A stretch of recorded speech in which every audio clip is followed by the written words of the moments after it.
छत्तीसगढ़ का एक छोटा सा गांव था करियापारा। यह गांव घने जंगल और नदी के किनारे बसा हुआ था।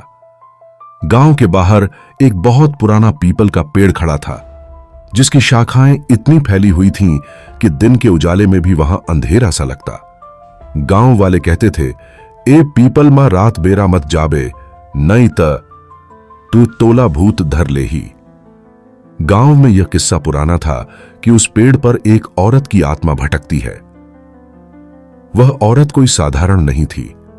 कहते हैं कि 100 साल पहले वही गांव में रूपमती नाम की स्त्री रहती थी। उसका पति शराबी था, मारपीट करता, और एक दिन गुस्से में आकर उसने रूपमती को इसी पेड़ से बांधकर जला दिया। तब से उसकी आत्मा वहीं कैद हो गई। गांव वाले मानते थे कि रात को अगर कोई उस पेड़ के पास से गुजरता है तो पहले औरत के रोने की आवाज सुनाई देती, फिर अचानक हंसी की गूंज। कई लोगों ने दावा किया कि उन्होंने सफेद कपड़े में लिपटी औरत को देखा है, जो कभी पेड़ की डाली पर झूलती तो कभी हवा में उड़ती दिखाई देती। गांव का एक लड़का था रमेश। वह शहर से पढ़ाई करके लौटा था और इन बातों पर विश्वास नहीं करता था। वह सबको कहता, ए सब अंधविश्वास है, कोनो भूत प्रेत नहीं होते।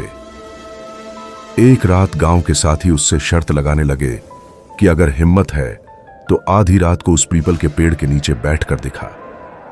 रमेश हंसते हुए तैयार हो गया। रात के 12 बजे वह अकेला लालटेन लेकर पेड़ के नीचे पहुंचा। पहले तो सब कुछ सामान्य लगा। चारों ओर सन्नाटा, सिर्फ झींगुर की आवाज। लेकिन कुछ ही देर बाद उसे ठंडी हवा का झोंका लगा और लालटेन अपने आप बुझ गई।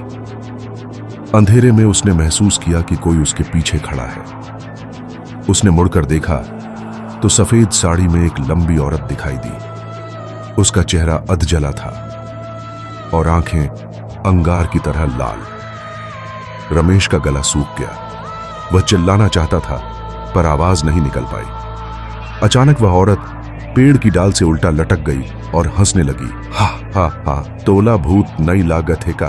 रमेश वहीं बेहोश होकर गिर पड़ा। सुबह गांव वालों ने उसे पाया। उसके शरीर पर रस्सी के निशान थे, जैसे किसी ने कसकर बांध दिया हो। अब गांव में दहशत फैल गई। कोई भी उस रास्ते से नहीं जाता, यहां तक कि लोग दिन में भी उस पेड़ से दूर रहते।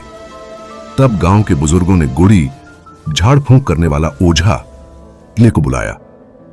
ओझा आया। उसने पेड़ के नीचे आग जलाई और मंत्र पढ़ने लगा। अचानक आंधी चली और पेड़ से अजीब आवाज आने लगी, जैसे कोई कराह रहा हो।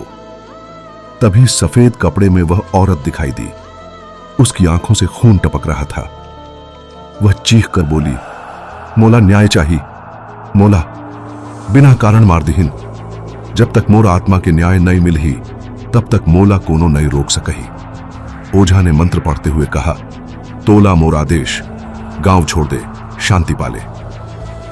लेकिन आत्मा और ज्यादा विकराल हो गई। उसने आग की लपटों में हाथ डाल दिया और आग अपने आप बुझ गई। सब लोग दहशत से भाग खड़े हुए। बाद में कुछ बुजुर्गों ने बताया कि रूपमती की मौत सिर्फ पति की वजह से नहीं हुई थी। गांव के सरपंच और कुछ दबंग लोगों ने भी उसके साथ अन्याय किया था।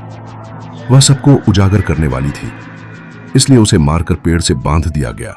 इसलिए उसकी आत्मा आज भी न्याय की तलाश में भटक रही है। आज भी करियापारा गांव के लोग उस रास्ते से नहीं गुजरते। सड़क बनी तो सही, पर लोग रात में वैकल्पिक रास्ता पकड़ते हैं। जो बाहरी लोग वहां जाते हैं उन्हें पहले से चेतावनी दी जाती है।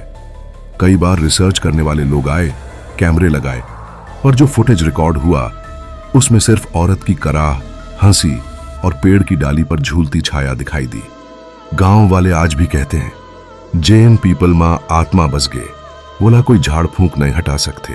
काबर की वो आत्मा बदला ले बर जिंदा है हब कहा।